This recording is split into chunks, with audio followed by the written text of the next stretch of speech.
Hello बच्चों, आज हम क्लास 10 का सीरीज कॉम्बिनेशन के बाद पैरेलल कॉम्बिनेशन करंट इलेक्ट्रिसिटी का पढ़ने जा रहे हैं। तो पैरेलल कॉम्बिनेशन में होता क्या बेटा, मान लीजिए एक रेजिस्टेंस ये है, एक रेजिस्टेंस ये है और एक रेजिस्टेंस ये है। तो ये 3 रेजिस्टेंस को आपको हमने फिगर में दिखा रखा है।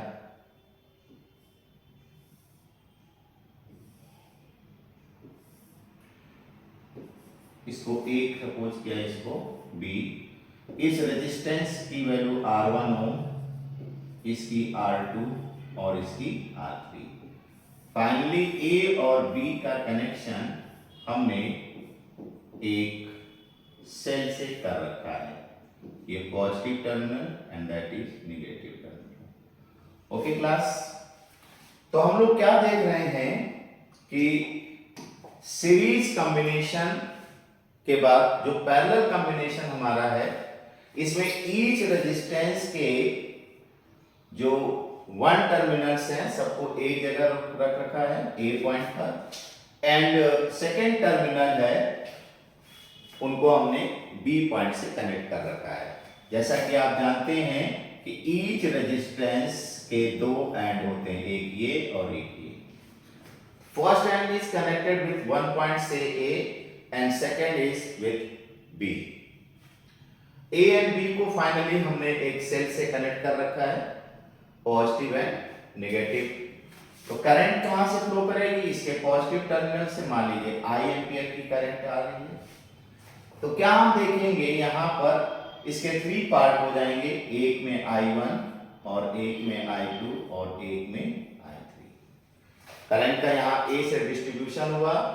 R1 रेजिस्टेंस में I1 एम्पियर करंट, R2 में I2 एंड R3 में I3। अब ये दोनों सभी करंट मिल करके अगेन क्या होंगी, नेगेटिव टर्मिनल से इंटर कर जाएंगी।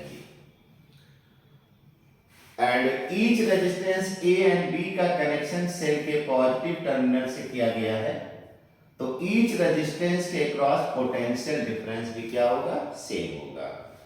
तो फाइनली हम लोगों को ये देखने को मिल रहा है बच्चों कि सीरीज कॉम्बिनेशन में करंट सेम हुआ करती थी, लेकिन पैरेलल कॉम्बिनेशन में हम लोगों को क्या नजर आ रहा है, in parallel combination current in each resistance is different, यही मेन पॉइंट है, and potential difference across the end of each resistance R same.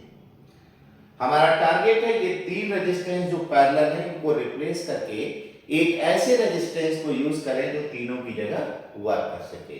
तो उसको कैसे कैलकुलेट करेंगे, तो ओम्स लॉ के अकॉर्डिंग ईच रेजिस्टेंस में जो करंट फ्लो कर रही है पहले उसको निकालेंगे। तो I1 equal to V upon R1, आपका ओम्स लॉ था V equal to I into R, यहां से I इक्वल टू क्या निकलेगा, V upon R1। Okay class, इसी तरह से I2 जब निकालोगे that is V upon R2 and I3 जो होगा V upon R। Ohm's law को यूज करते हुए ईच रेजिस्टेंस में कितनी करंट पास हो रही है उसको हमने यहां पर निकाल लिया है। देखिए ये जो करंट I आपकी जा रही थी यही तो 3 पार्ट में डिवाइड हुई है। आप क्या कह सकते हैं, I equal to I1 plus I2 plus I3। Current को हमने क्या बताया था, स्केलर क्वांटिटी होती है। तो नेट करंट जो थी सेल से जो निकल लेती आई इन तीनों के समेशन के इक्वल होगी। इनकी वैल्यू को इसमें बेटा पुट कर दें, क्या मिलेगा, I1 कितना है, V अपॉन R1, I2 के प्लेस पर V अपॉन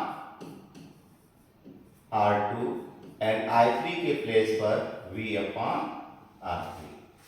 आप देखिए सब में क्या कॉमन आ रहा है, V कॉमन ले लो, 1 upon R1 plus 1 upon R2 plus 1 upon R3, इसको इक्वेशन 1 मान लेते हैं हम लोग। अब फिर वही, if the equivalent resistance is R, इन तीनों को हटा करके एक रेजिस्टेंस लगा दिया, सर्किट आपका वैसे ही बना रहेगा।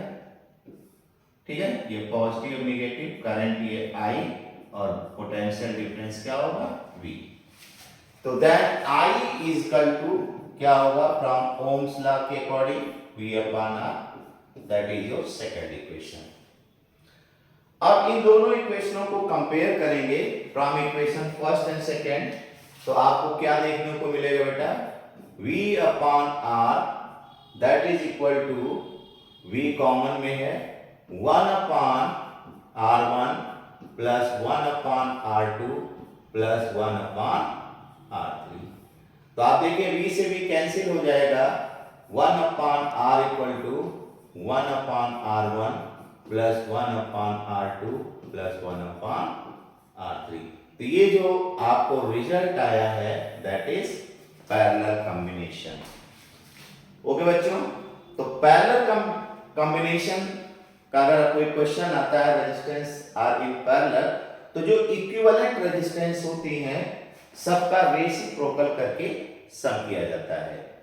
और आपको एक बात बता रहे हैं कि मान लीजिए कि R1 अगर 1 ओम है, R2 आपका 2 ओम है एंड R3 आपकी 3 ओम है, तो R जो इक्विवेलेंट जो आएगा ऑलवेज लेस देन 1 होगा। किस कंडीशन में, पैरेलल कॉम्बिनेशन में। तो ये रेजिस्टेंस होगी सबसे कम रेजिस्टेंस है, उससे भी कम आपका R इक्विवेलेंट होगा। समझ में आई बात? तो जब मिनिमम रेजिस्टेंस रिक्वायरमेंट होती है किसी सर्किट को बनाने में, तो हमें उन रेजिस्टेंस को किसमें कनेक्ट करना चाहिए, पैरेलल में। तो एक बार फिर से हम आपको बताते हैं कि when the resistance are in parallel, the equivalent resistance is sum of reciprocals of individual resistance।